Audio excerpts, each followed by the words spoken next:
दोस्तों आज की वीडियो में हम बात करने वाले हैं सिपालैक्सिन टैबलेट के बारे में, जो आपको कैप्सूल के रूप में मिल जाती है, जो आपको टैबलेट के रूप में मिल जाती है।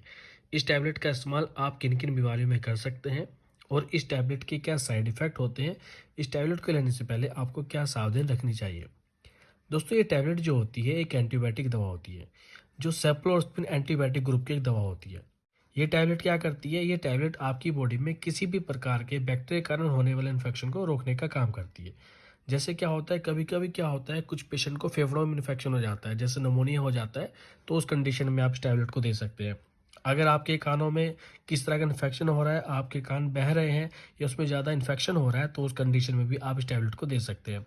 अगर आपके गले में किस तरह का इन्फेक्शन हो रहा है, ज़्यादा खराश हो रही है, गला आपका पक रहा है, रेडनेस हो रही है, तो उस कंडीशन में आप इस टैबलेट को दे सकते हैं। इससे अलग दोस्तों, अगर आपको किसी भी तरह का मूत्र मार्ग में इन्फेक्शन है, यानी कि यूरिन ट्रैक्ट में इन्फेक्शन है, पेशाब करने में दिक्कत हो रही है, पेशाब के रास्ते में जलन हो रही है, तो उस कंडीशन में भी आप इस टैबलेट का यूज़ कर सकते हैं।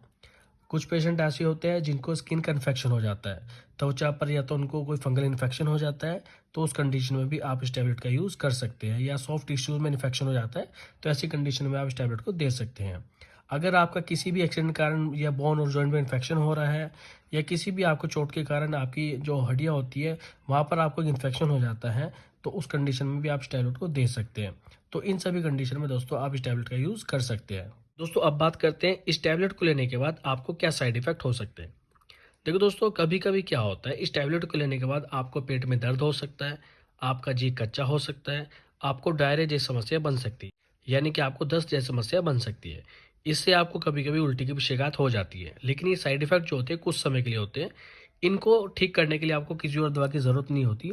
ऐसा नहीं होता कि आपको इनमें से कोई प्रॉब्लम आ रही है और आपको उनको ठीक करने के लिए किसी और दवा की ज़रूरत पड़े, ऐसा नहीं होता। लेकिन दोस्तों कभी-कभी क्या होता है, अगर आपको लग रहा है ये साइड इफ़ेक्ट आपको लंबे समय तक लग रहे हैं, तो आपको इस दवा को छोड़ देना है और इस बारे में डॉक्टर को ज़रूर बताना है।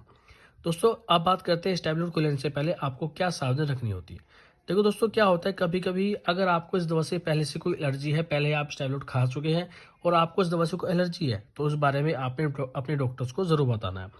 और दोस्तों जो महिलाएं प्रेग्नेंट होती हैं या जो महिलाएं अपने बच्चे को स्तनपान करा रही हैं, उनके लिए ये टैबलेट बिल्कुल सेफ होती है, उनको बेझिझक इस टैबलेट को लेना चाहिए।